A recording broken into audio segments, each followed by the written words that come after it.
At 200,000 miles, this car was supposed to be done. Not broken, not smoking, just finished. So instead of replacing it, I changed one thing, then another. Then I kept driving. That quiet experiment is now 700,000 miles long.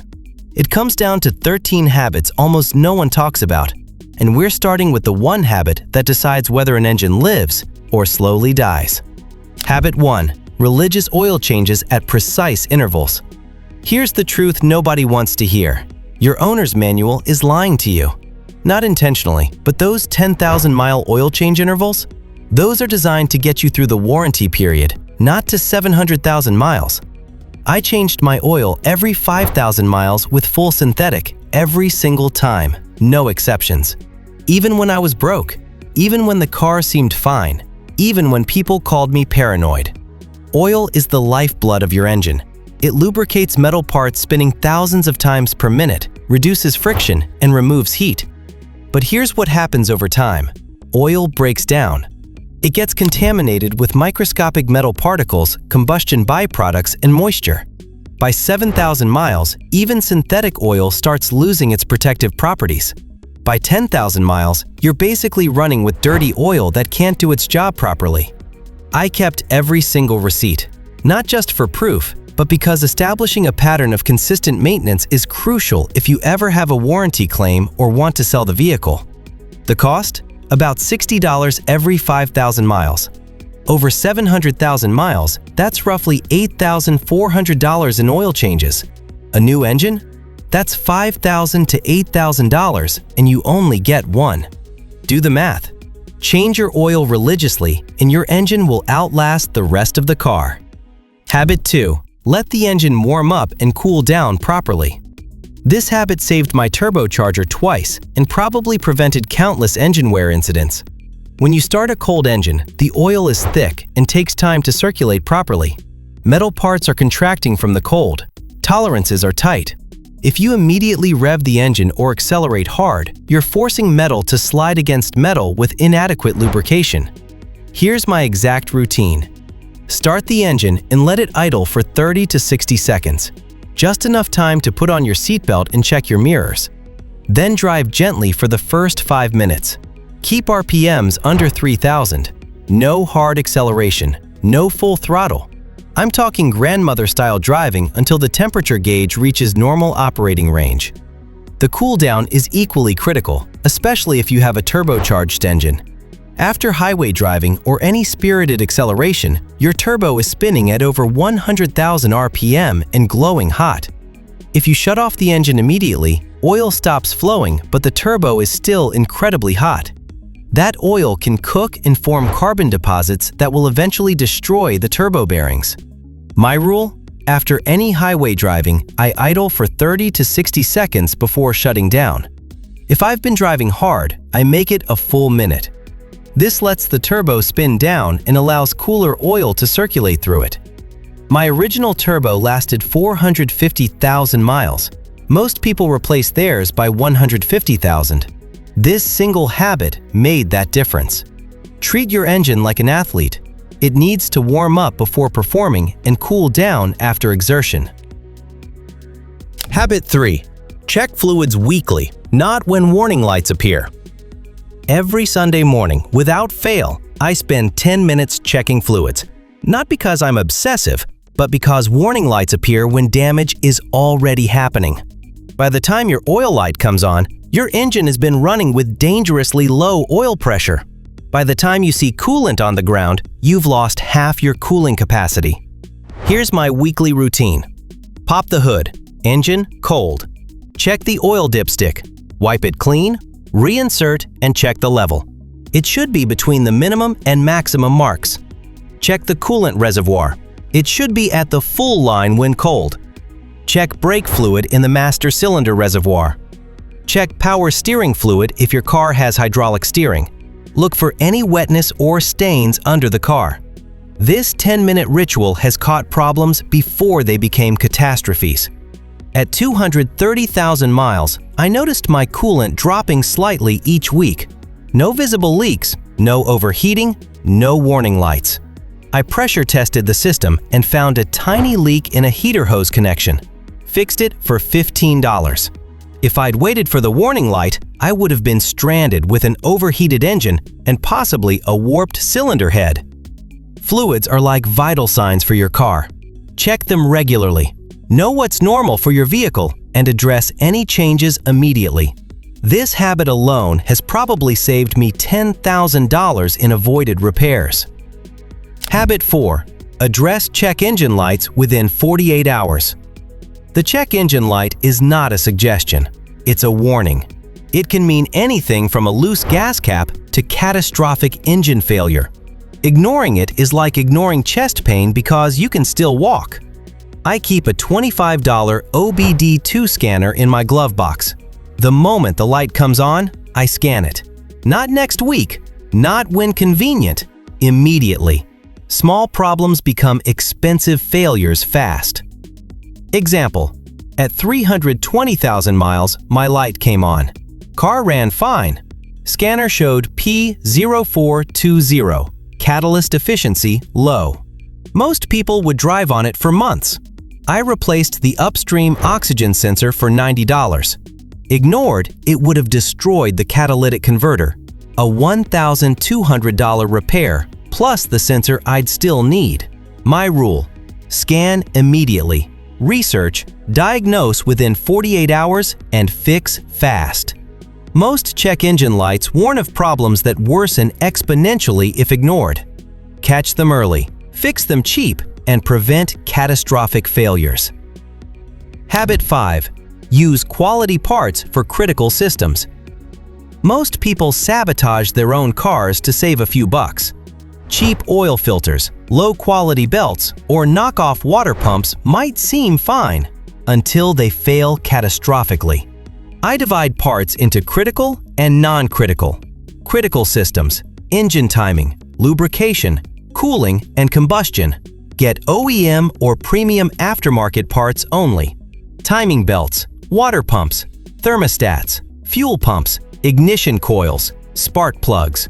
These parts fail in ways that can destroy your engine.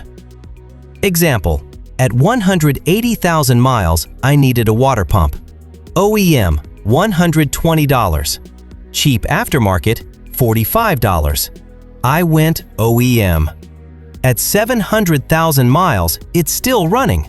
My friend went cheap, replaced it 3 times, spent over $400 plus labor, and was stranded on the highway.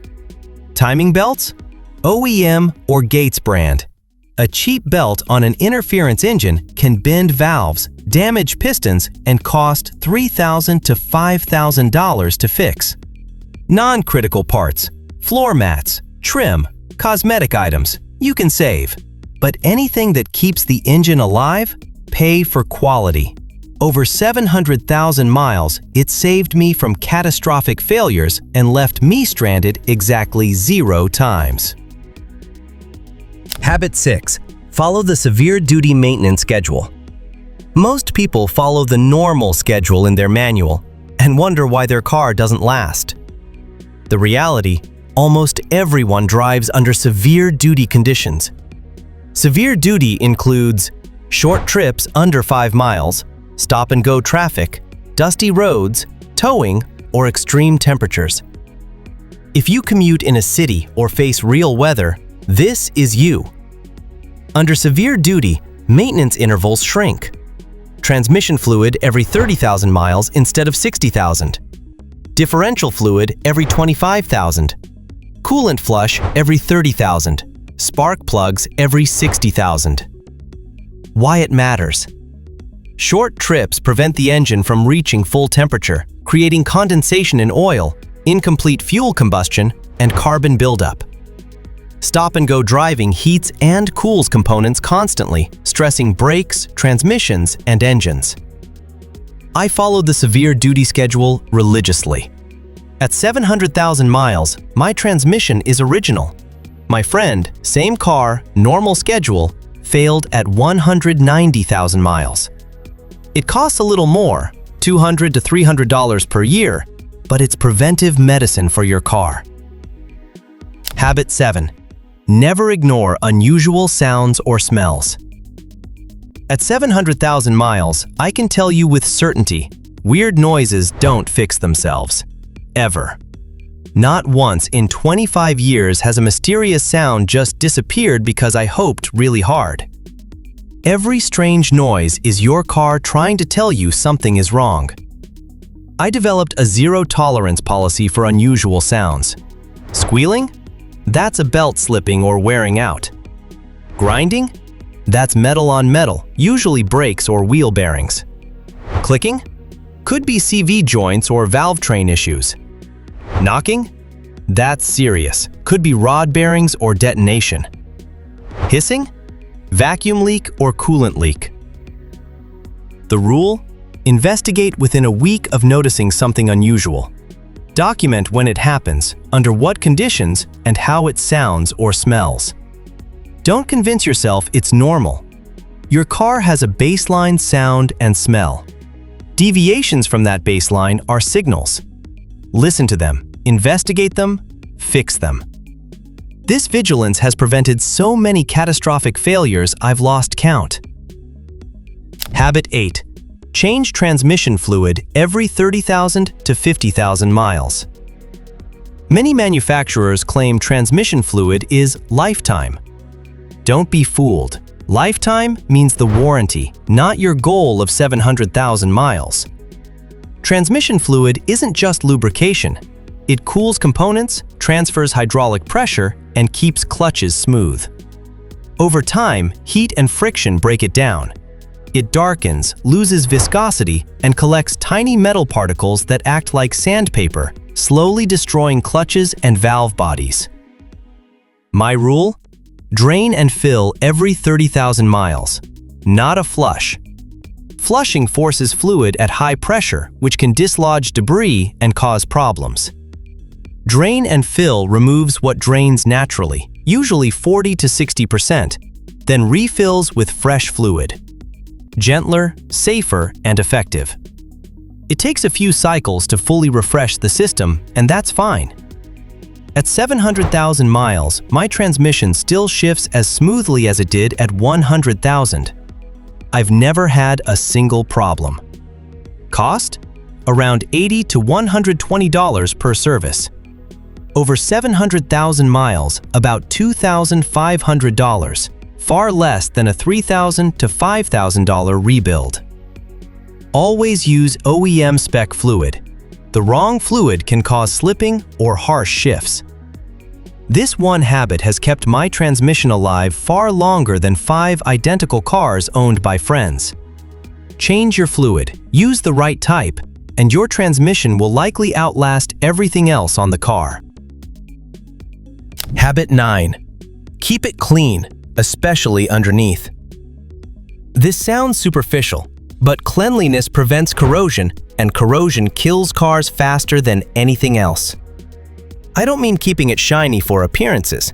I mean preventing rust and identifying leaks before they become problems. In winter climates, road salt is the enemy. Salt accelerates rust formation exponentially. My routine. During the winter months, I get an undercarriage wash every 3 to 4 weeks. Not a quick spray, a thorough wash that gets the frame, suspension components, and exhaust system. This costs $10 to $15 and removes salt before it can corrode metal. Once a year, usually in spring, I clean the engine bay. Remove leaves and debris from cowl vents, blow out dirt from around the engine, and wipe down components. This serves 2 purposes. It prevents debris from holding moisture against metal parts, and it lets me spot leaks immediately. A clean engine shows a fresh oil drip right away. A dirty engine hides leaks until they're severe. I also clean battery terminals every 6 months. Corrosion on battery terminals causes voltage drops, hard starting, and can damage sensitive electronics. A wire brush and baking soda solution takes 5 minutes and prevents $500 electrical diagnostics. At 520,000 miles, my frame and suspension components are surprisingly rust-free for a car driven through 25 winters.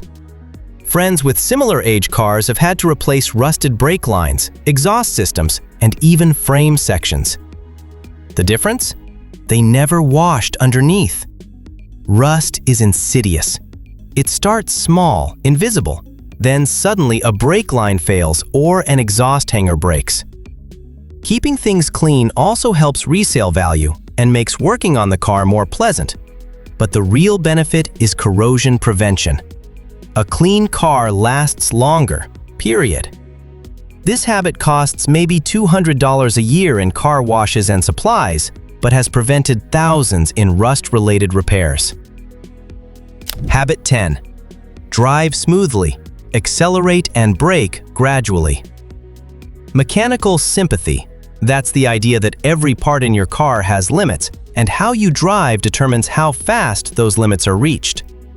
Smooth driving dramatically reduces wear. Brakes first. Hard stops generate heat, warp rotors, and wear pads quickly. Gentle, progressive braking spreads wear evenly. I anticipate stops, coast when possible, and apply brakes smoothly. My pads last 80,000 to 100,000 miles. Most drivers replace theirs every 30,000 to 40,000. Acceleration works the same way. Flooring it spikes cylinder pressures, stresses pistons, and creates heat. Gentle throttle keeps stress moderate, protects the engine, and even improves fuel economy. I drive like there's a cup of coffee on the dashboard. Smooth inputs, progressive braking, gradual steering. It doesn't mean slow, it means deliberate. On highways, I maintain steady speeds, never weaving or slamming the gas. Transmission and clutch longevity benefit too. Every shift engages clutches. Smooth acceleration equals gentle shifts. Hard launches equals heat, wear, and stress. At 700,000 miles, my manual clutch is still original. Most clutches last 80,000 to 150,000 miles. The difference? Technique. Fuel economy improves 15 to 20%, but the real win is every component lasts longer. Engine, transmission, brakes, suspension, tires. It costs nothing, requires no tools, just awareness. This habit alone probably added 200,000 miles to my car's life. Habit 11. Use the parking brake every time. It sounds minor, but this habit has protected my transmission for 700,000 miles. When you park an automatic without the parking brake, a small metal pawl inside the transmission holds the entire weight of the car, especially on hills. Over time, that stress wears the pawl, makes the car roll in park, or even damages the transmission case. My routine is simple. Brake pedal, parking brake on, shift to park, then release the brake. That way, the parking brake holds the car, not the transmission. When leaving, I reverse the process. Using it daily also keeps the parking brake working. Cables that never get used can seize, and when you actually need it, it fails. At 700,000 miles, mine still works perfectly. Manual drivers, this matters even more. Leaving the car in gear without the parking brake loads the engine and drivetrain. Flat ground or not, I use it every time. It takes 2 seconds, prevents wear, and consistency is why it works. Habit 12. Replace the timing belt or chain. Early timing belt failure on an interference engine is instant engine destruction. Bent valves, damaged pistons, and a $3,000 to $6,000 repair. No warning. My rule is simple.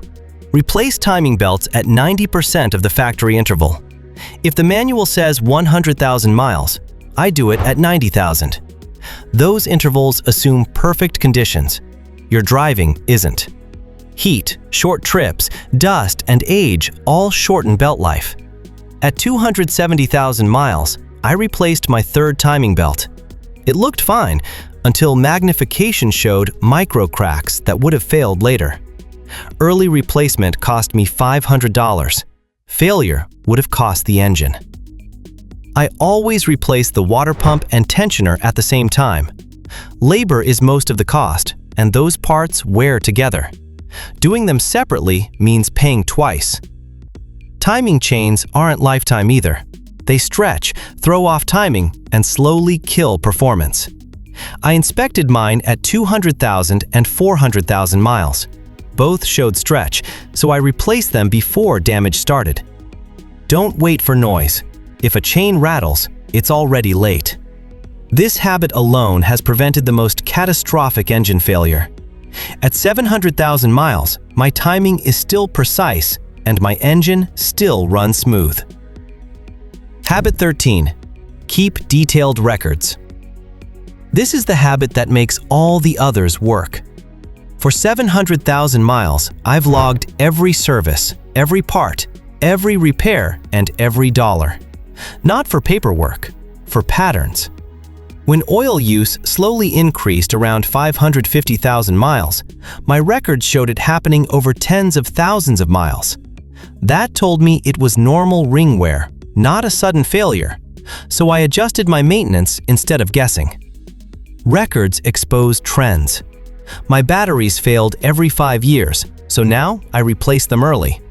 Spark plugs caused minor misfires long before their rated life, so I shortened the interval. Data beats opinions. They also protect you. Records prevent duplicate work, catch bad advice, and make warranty claims easy. And when it's time to sell, a full history adds real value and trust. My system is simple. A spreadsheet, updated in 5 minutes after each service. Over time, it becomes a roadmap. I know my cost per mile, my biggest repair, and exactly which habits paid off. If you want a car to last, don't rely on memory. Track everything. These 13 habits aren't complicated. They don't require special skills or expensive tools. They require consistency, attention, and a long-term mindset. Most car owners are reactive. They wait for problems, then pay for repairs. I've been proactive. I prevent problems and I pay for maintenance.